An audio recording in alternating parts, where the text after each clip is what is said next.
তোরও জীবন আর আমারও জীবন। দেখ তুই কত সুন্দর নসমা দুইটা বাচ্চা উঠাইছস। আর ওই যে কাল এক পাড়ার সাথে আমার বিয়ে হয়েছে 3টা বছর, এখনো পর্যন্ত একটা বাচ্চা সুখা দেখতে পারলাম না। ওই বাচ্চা কি সাদে ফুটাইছে? আমি তোর বাড়ি কি কোনো মোড়ক আছে? তোর ভাতার আছে না ভাতার? ওই ভাতারই তো আমারে প্রেগনেন্ট বানাইছে। আর ভাতার প্রেগনেন্ট বানানোর পরেই তো দুটো বাচ্চা হয়েছে। আরে আমারে যদি কোনো মোড়কে আমারে প্রেগনেন্ট বানাইতো তাহলে মুরগির বাচ্চাই হইতো। তোর ভাতার আমাকে প্রেগনেন্ট বানাইছে, আমার সাথে অপকর্ম করছে, আমার ছিল তাহানি করছে, যার কারণে তো হাঁসের বাচ্চা বেড়েছে। আর করিস না। মৌ, আমি মামলা করব তোর ভাতারের নামে। কে কথা বলে? ওই কান্তাপুষ কে কথা কইলো তোর সাথে? হ্যাঁ, কান্তাপুষ দেখো না। আরে হইছে কি হইছে কও? ওরা পাড়া আমি কথা করছি, তুই আমার সর্বনাশ করছিস। মুরগি কথা কইতেছে? তুই আমার বাচ্চার স্বীকৃতি দিচ্ছিস না কেন? তুই আমার বাচ্চার বাপ। আরে আরে আরে আরে আরে কি কইলো মুরগি রে?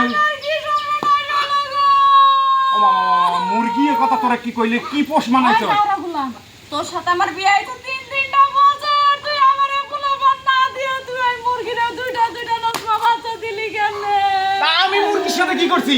ওই ভাবি ইয়া তুই ভাবিক ডাকতাছে কে রে? কাট আমি ওই ভাবি রে, আমার কি সর্বনাশ হলো রে ভাবি? কি হইছে রে মৌ? ওই যে কাল্লার ঘরে কাল্লা, পাটার ঘরে পাটা, 3 বছরের মধ্যে আমার একটা পোলাপান দিতে পারে না। আর মুরগির কি সুন্দর নসমা দুইটা বাচ্চা দিছে ভাবি এলে এলে এলে মান সম্মান মনে হয় থুবক আছে। ওর বলে বাচ্চা দিয়ে পারে না, মুরগির বাচ্চা দিছে। এটা কা হইলো? আসল থাম, মুরগিরে বাচ্চা দিছে তোর স্বামী। ও মুরগি আমারে কইলে একটু আগে। তুই আসলে বলো, এই তোর মাথায় কি একটু গিলুগি নাই?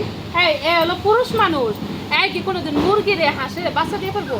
হ্যাঁ, আমি কইছি ভাবি যে তোর মুরগিকে আমি দুটো হাঁসে তোর মুরগির তলে হাঁসের বাচ্চা বের করতে হইছে। আরে দাঁড়া, আমি কই বলত নাকি তুই 3 বছর সংসার করছ, তুই এটা বুঝিস না?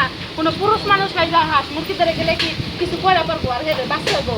তোর জামাই বাজারে থেকে ওই মুরগির লেগে হাঁসের ডিম নিয়েছে। কথা কইতে ধরো মুরগি তোর লয় কথা বলছে, এলা পাগল তুই বোঝে একটা। নাই? ওই তোমারে কইছি না যে তোমার মুরগির থেকে আমি দুটো হাঁসের বাচ্চা বের করছি? তার মানে মুরগি তোর আকাম করি নাই, বাজার থেকে দুটো ডিম নিয়ে এসে তোমার মুরগির তলে দিছি, ওটা বের করছে। তুমি এই কথা তো তুমি আগে কও নাই আমারে। আরে ও আগে কইব কি তোর মাথায় কি একটু গিলি নাই? হ্যাঁ, তুই যে গিরাস তোর ঘরের বউ উচিত কি লেগে মুরগি উমে বইছে ডিম নিয়ে আইছে দিছে হাঁসের ডিম, শেষ হইছে বাচ্চা ফুটে বাইরেছে। এটা তো জামাই গিলা করছে। ওই কইছো মুই বের করছি, আমি মনে করছি যে আকাম করছে মুরগি। হাই হাই হাই হাই, তুই তো মান সম্মান তো জামাই খাবি একবার। মুরগি সুদা বানালো হারামজাদি। সি সি সি, বাচ্চা দিয়ে পারিস না তো নিজে একটাও। আরে দেখ দিছো 22 দিন খালি কসলে করে নকা দুটো বাচ্চা বের করতে। আর তোর সাথে 3 বছর খালি যুদ্ধই চলে পরে একটা তো পকির বাচ্চাও দিয়ে পারলি না হারামজাদি। এখন এই কথা শুন, হারামজাদি আবার ভাবি কায় আসি মুরগি সুদা আবার লাগাইছে। সর চুপ করা হয়। এ মান সম্মান থাকে ভাবি। আর মানুষ তুই না এসে তোর এখন আর চিল্লাস না, বুঝাইছি না রে? যা কর যা এখন ফালতু জানি। আমার আমজাদি এখনো দেখে বাচ্চা দিন রাগ উঠেস না একবারে জানি ব্লুটুথ দিয়ে বাচ্চা দিন। এসো এসো এসো, তুই দিয়ে বাচ্চা দিবি? হায়রে আজকে তো দাদুর দিয়ে মই কবু। এই সংসার দাঁড়াবো তোর সঙ্গে কোষ খালি। আর দেখ ব্লুটুথটা আমি কিভাবে চালু করো।